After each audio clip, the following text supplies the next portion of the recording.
भोली अनजान चिड़िया उन कौवों को नहीं जानती थी, इसलिए उन्हें अपने घर में रहने की इजाजत दे देती है। कौवे भाई, आप दोनों ऊपर के घर में रहना, नीचे हम माँ बेटी रहती हैं। हम तो कहीं भी रह लेंगे, ऊपर या नीचे। क्यों गौरी जी? हाँ पति जी, अनजान जगह पे घर मिल गया, यही काफी है। इतना बोलकर कौवे ऊपर के घर में चले जाते हैं। चिड़िया तो हैरान थी, ये कैसे पक्षी हैं? किराए की तो कोई बात नहीं की। माँ, हो सकता है वो भूल गए हो, आप शाम को बात कर लेना, अभी उनको सामान जमाने दो। हाँ गुड़िया बेटी, आप ठीक कहती हो, ये कौवे कह रहे थे बहुत दूर से आए हैं तो भूल गए होंगे, मैं शाम को बातें करूँगी। इधर दोनों कौवे आराम से घर में सो जाते हैं। शाम हो गई थी। गौरी कौवी अपने पति कौवे से बोलती है, कालू, बड़े दिन बाद किसी घर में सोए हैं, मुझे तो बहुत मीठी नींद आई। घर भी अच्छा बना रखा है इस चिड़िया ने। वो सब तो ठीक है, लेकिन अभी तक किराए की कोई बात नहीं हुई। इस अच्छे घर का किराया भी अच्छा ही लेगी वो चिड़िया। मुझे तो ये चिड़िया सीधी साधी लगती है, हमारे जितनी चालाक नहीं है, तो डरने की कोई बात नहीं, हम इसी घर में रहेंगे। गौरी, अब भूख भी लग रही है, शाम का दाना कहाँ से मिलेगा? तुम रुको, मैं खाने का इंतजाम भी करके आती हूँ। ऐसे बातें कर गौरी नीचे आती है और सीधे चिड़िया की रसोई में चली जाती है। चिड़िया तो उस समय पराठे बना रही थी। खुशबू बहुत अच्छी आ रही है। ऐसा क्या बना रही हो चिड़िया बहन? कौवी आंटी, मुझे गोभी के पराठे बहुत पसंद है, इसलिए मम्मा आज गोभी के पराठे बना रही है, आप खाओगी? गोभी के पराठे कालू के फेवरेट हैं। आज मुझसे बनवाने की जिद भी कर रहा था, लेकिन मैंने मना कर दिया। हारी थकी जो हूँ, बेचारा मन मार के रह गया। गौरी बहन, ऐसी बात है तो आप कालू भैया के लिए पराठे यहाँ से ले जाएं। फिर चिड़िया एक प्लेट में पराठे रख देती है। तब धीरे से गुड़िया बोलती है, मम्मा, कौवी आंटी के लिए भी 2 पराठे रख दो, वो भी खा लेंगी। हाँ गुड़िया बेटी, अब गौरी अपने लिए क्या खाना बनाएगी, मैं रख ही देती हूँ। ऐसे चिड़िया दोनों के लिए पराठे रख देती है। गौरी तो उछलती हुई ऊपर जाती है और दोनों बड़े मजे से पराठे खाते हैं। ये पराठे तो बहुत स्वादिष्ट है, खाकर मजा ही आ गया। कालू, ऐसे स्वादिष्ट स्वादिष्ट खाना खाने की आदत डाल लो, क्योंकि चिड़िया बहुत भोली है और उसकी बेटी भी। ऐसे दोनों कौवे तो बहुत खुश हो रहे थे। 2-3 दिन बीत जाते हैं। एक शाम वो घर से बाहर गए हुए थे। चिड़िया दरवाजे पर बैठी उनकी राह देख रही थी। अब तो कई दिन हो गए, आज तो किराए की बात जरूर करूँगी। कालू, इस जंगल के पक्षी कितने भोले हैं, अब तो यही रहेंगे, इस जंगल को छोड़कर कभी नहीं जाएंगे। हाँ, वो मिट्ठू तोता भी कितना अच्छा था, हमें किराएदार पक्षी सुनते ही खाने को मीठा फल दे गया। ऐसे हंसते हुए वो दोनों घर पहुंच जाते हैं। चिड़िया उनसे आते ही बोलती है, कौवो, घुमाए हमारा जंगल, आप मिले यहाँ के पक्षियों से? हाँ चिड़िया बहन, सबसे मिले, बहुत अच्छा लगा। मुझे आपसे किराए की बात करनी है। आपने किराया पूछा ही नहीं और मैं भी बताना भूल गई। 1 महीने का किराया 1000 रुपए है। 1000 रुपयों का सुनकर कौवे एक दूसरे का मुंह देखते हैं। पैसे की चिंता ना करें आप, हम कोई ऐसे वैसे पक्षी नहीं हैं। गांव में हमारा खेत है, बड़े बड़े कई घर हैं, आपके घर में रह रहे हैं तो किराया भी देंगे। ये तो बहुत अच्छी बात है। मेरे पास तो बस यही एक घर है, किराए से ही अपना खर्चा चलाती हूँ। अगर 500 रुपए मिल जाते तो मैं कुछ सामान ले आती, मेरे पास पैसे नहीं है। दे दूंगा, मैं तुम्हें 5 महीने का किराया एक साथ दे दूंगा। किसी दिन जाऊंगा अपने गांव, तब लेकर आऊंगा पैसे। ऐसे बोलकर वो दोनों घर के अंदर चले जाते हैं। चिड़िया तो देखती रह जाती है। वाह कालू वाह, चिड़िया के सामने क्या बड़ी बड़ी फेंकी हैं तुमने, वो तो बेचारी मुंह देखती रह गई। ऐसे कहेंगे तभी तो यहाँ रह पाएंगे। चिड़िया को क्या पता, हमारे पास कुछ भी नहीं है, फकीर हैं हम, फकीर। इस तरह से कौवों को रहते रहते लंबा समय बीत जाता है। चिड़िया जब भी किराया मांगती, कौवे कोई न कोई बहाना बना देते और उसे 1 पैसा नहीं देते। मिट्ठू तोते, क्या आप मुझे 500 रुपए उधार दे देंगे? मैं जल्द ही लौटा दूंगी। क्या चिड़िया बहन, अब तो आपके घर में किराएदार भी रहते हैं, फिर भी पैसों की तंगी है। मिट्ठू भैया, मैं क्या करूं? जब से आए हैं 1 पैसा तक नहीं दिया। सुबह शाम खूब मांगती हूँ, कोई न कोई बहाना बना देते हैं। अब तो मैं परेशान हो गई हूँ। किस मनुष्य घड़ी में मैंने उन कौवों को अपने घर में रहने दिया। ऐसे किराएदारों को निकाल दो अपने घर से। मुझे नहीं लगता वो आपको कोई पैसा देंगे भी, वो तो मजे से रह रहे हैं। आप सही बोल रहे हो। ऐसे तो वो ना घर से जाएंगे और ना ही मुझे पैसे देंगे। मैं आज ही बोलती हूँ उन कौवों को अपने घर से निकलने को।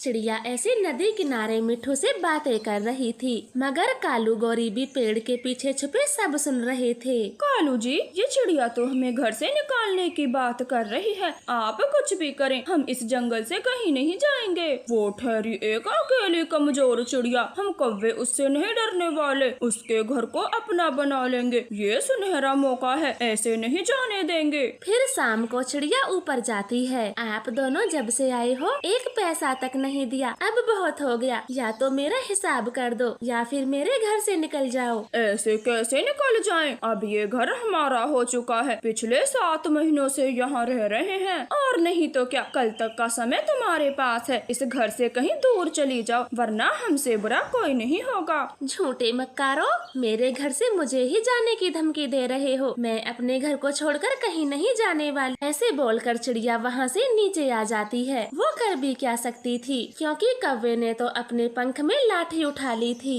आया कालू, मेरे दिमाग में एक नया आइडिया आया है, जिससे ये चिड़िया खुद पे खुद ही घर से भाग जाएगी। बताओ बताओ, जल्दी बताओ, क्या आइडिया है? फिर गौरी अपना आइडिया कालू कौवे को बता देती है। वो रात को जानबूझकर बोलते हैं, ये जहर ले आया हूँ, चुपके से चिड़िया के खाने पीने में मिला देंगे। फिर दोनों माँ बेटी चुप मर जाएंगी, किसी को कुछ पता भी नहीं चलेगा। ठीक है, आप चिंता ना करें, मैं मिला दूंगी, और नहीं भी खाएगी तो जबरदस्ती खिला दूंगी। चिड़िया सब बातें सुन रही थी। वो तो बहुत डर जाती है, क्योंकि वो कौवों से बहुत कमजोर थी, उनसे मुकाबला नहीं कर सकती। गुड़िया बेटी जागो, अभी यहाँ से चलना होगा, वरना कौवे हमें जान से मार देंगे। अब इस घर में हम नहीं रह पाएंगे। जल्दी जल्दी चलो बेटी। ऐसे चिड़िया रात को ही अपनी बेटी को लेकर घर से निकल जाती है। कौवे तो छुप के देख रहे थे। वो खुशी खुशी नाच भी रहे थे, पूरे घर में झूम रहे थे। चली गई छोटी चिड़िया, घर से हमेशा हमेशा के लिए चली गई, और 2 मंजिला बना बनाया हुआ घर हमें फ्री में मिल गया। ये हुई ना बात। ऐसे कौवे खुशी खुशी सो जाते हैं। बेचारी मम्मा चिड़िया तो एक सूखे पेड़ पर रात गुजारती है। तभी एक जोर का तूफान आता है और चिड़िया का घर टूट जाता है। कौवे तो 2 मंजिला घर में दब के मर रहे थे। उन्हें चिड़िया के साथ किया अन्याय याद आ रहा था, लेकिन वो कर भी क्या सकते थे। वो कुछ ही पलों में मर जाते हैं। चिड़िया को कौवों के मरने की खबर मिलती है। बुरे कौवों, तुम्हारा यही अंजाम था, मुझे मेरे घर से निकाला। अच्छा हुआ जो मैं यहाँ नहीं थी, वरना तुम्हारे साथ साथ मैं भी मरती। ऐसे चिड़िया वहाँ से दूर चली जाती है और अपना छोटा सा लकड़ी का घर बनाकर रहने लगती है। आपका धन्यवाद। तो प्यारे दोस्तों, इस कहानी को लाइक और चैनल को सब्सक्राइब करें। वो छोटी चिड़िया इतनी गरीब थी, एक समय का खाना भी अपनी मालकिन से मांग के लाती और तब अपने बच्चों का पेट भरती। रानो, कल होली की सफाई करनी है, थोड़ा जल्दी आ जाना, आज की तरह लेट ना हो जाना।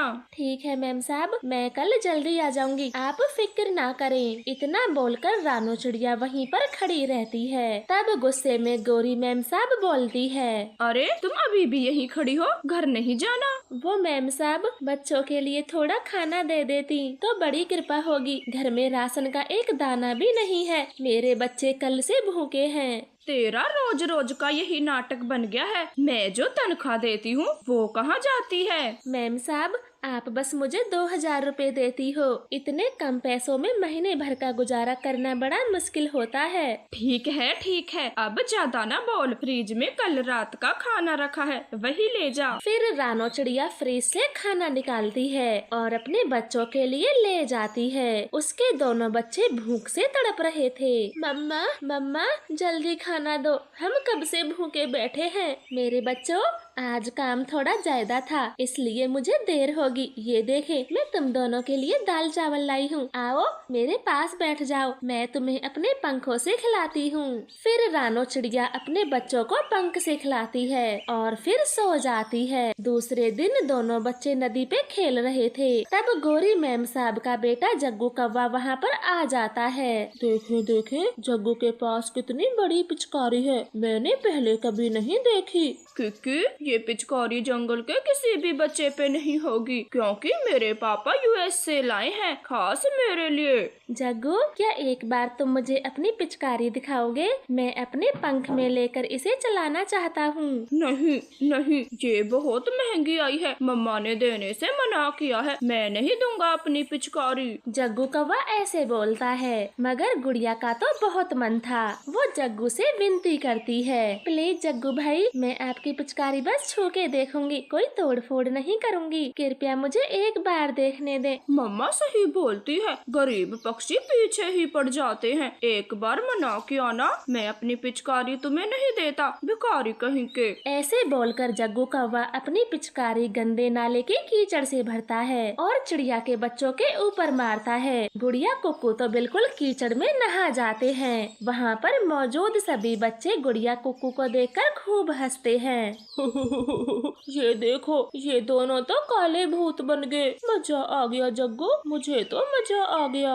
अब फिर से मेरी पिचकारी न मांगना, वरना ऐसे ही कीचड़ में नहला दूंगा। को गुड़िया तो रोते हुए अपने घर जाते हैं। बच्चों, ये क्या हाल बना रखा है? अभी से होली खेलने लगे तुम और अब रोते क्यों हो, जैसे किसी ने खूब मारा हो। मम्मा, जग्गू ने हमारे ऊपर ये कीचड़ फेंकी, हमने तो बस उसकी पिचकारी मांगी थी और उस जग्गू ने हमें कीचड़ में सान दिया। पहले नहा लो फिर बातें करना। नहीं मम्मा, मैं नहीं नहाऊंगा, पहले मुझे जग्गू जैसी बड़ी पिचकारी ला कर दे, मैं तभी नहाऊंगा। ठीक है, मैं ला दूंगी बड़ी पिचकारी, अब जाके नहा भी लो। कुक्कू थोड़ा खुश हो जाता है और नलके पे जाकर नहा लेता है। मम्मा चिड़िया गौरी मैम साहब के घर काम पे चली जाती है। चलो अच्छा है, आज तुम जल्दी आ गई, अब जल्दी छत की सफाई कर दो, मेरी सहेलियाँ आएंगी कल होली खेलने। ठीक है मैम साहब, मैं सब कर दूंगी, पर आप मुझे कुछ पैसे दे देना, बच्चों के लिए रंग और पिचकारी लेनी है, मेरा कुक्कू तो कल से बहुत रो रहा है। ठीक है, जब घर जाओ तब बोलना, आने की देर नहीं हुई, डिमांड पहले शुरू कर दी। फिर रानो चिड़िया छत पे चली जाती है, जहाँ जग्गू कौवा अपनी पिचकारी से आते जाते पक्षियों को रंग फेंक रहा था।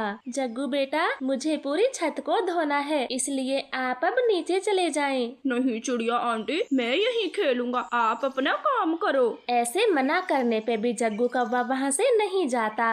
रानो चिड़िया पहले झाड़ू लगाती है, तभी जग्गू कौवे के पंख से पिचकारी छूट जाती है और टूट जाती है। ये क्या, पिचकारी तो टूट गई, मम्मा को पता लगा तो बहुत डांटेंगी, मुझे कल के लिए भी दूसरी पिचकारी नहीं ला कर देंगी, कुछ करना होगा। जग्गू कौवा तो बहुत शातिर दिमाग था, वो टूटी हुई पिचकारी को फिर से जोड़ के वहीं पर रख देता है और खुद वहाँ से नीचे चला जाता है। लगता है जग्गू चला गया, चलो अच्छा ही है। अरे ये क्या, अपनी पिचकारी तो यहीं भूल गया, मैं इसे उठा के रख देती हूँ। चिड़िया जैसे ही पिचकारी उठाती है, उसके तो 2 टुकड़े हो जाते हैं। तभी जग्गू अपनी मम्मा को लेकर छत पे आ जाता है।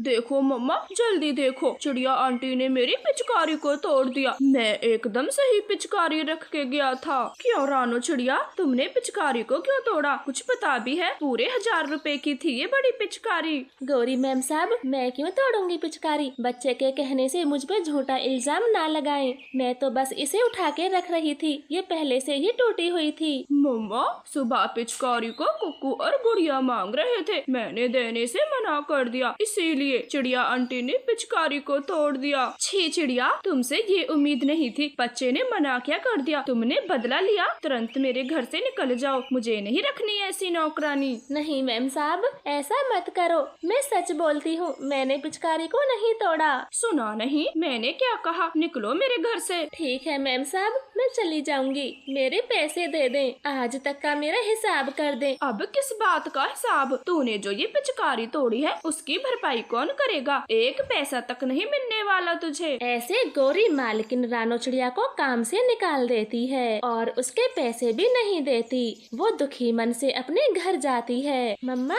कहाँ है बड़ी पिचकारी, जल्दी से दिखाओ, हमें नदी पर जाना है। कुक्कू गुड़िया, इस बार मैं तुम्हें पिचकारी नहीं दिला पाऊंगी और न ही रंग, चुपचाप से घर में बैठो, दिन पे दिन बहुत शरारती होते जा रहे हो। दोनों बच्चे डर जाते हैं और चुप ही रहते हैं। सुबह हो जाती है, चारों तरफ गुलाल उड़ रहा था, जंगल में बहुत चहल पहल थी, सिवाय चिड़िया के घर के। हे ऊपर वाले, मैं इतनी गरीब क्यों हूँ, मेरे दोनों बच्चे आज के दिन कैसे उदास बैठे हैं। मैं अभागन इनके लिए कुछ खरीद भी नहीं पाई। मुझे माफ कर देना मेरे बच्चों। चिड़िया की ये सारी बातें एक जादुई परी सुन रही थी। उसे चिड़िया के हालातों पर बहुत दया आती है और सोने से भरा घड़ा चिड़िया को दे देती है। चिड़िया रानी, मैंने आपकी सारी बातें सुनी। आप बहुत गरीब हो, इसलिए ये सोने से भरा घड़ा अपने पास रखो और अपने बच्चों की जरूरतों को पूरा करो। सच परी जी, क्या ये सब मेरे लिए है? मैं आपका ये उपकार कभी नहीं भूलूंगी। फिर जादुई परी वहाँ से चली जाती है। चिड़िया तो बहुत खुश होती है। जग्गू दोस्त,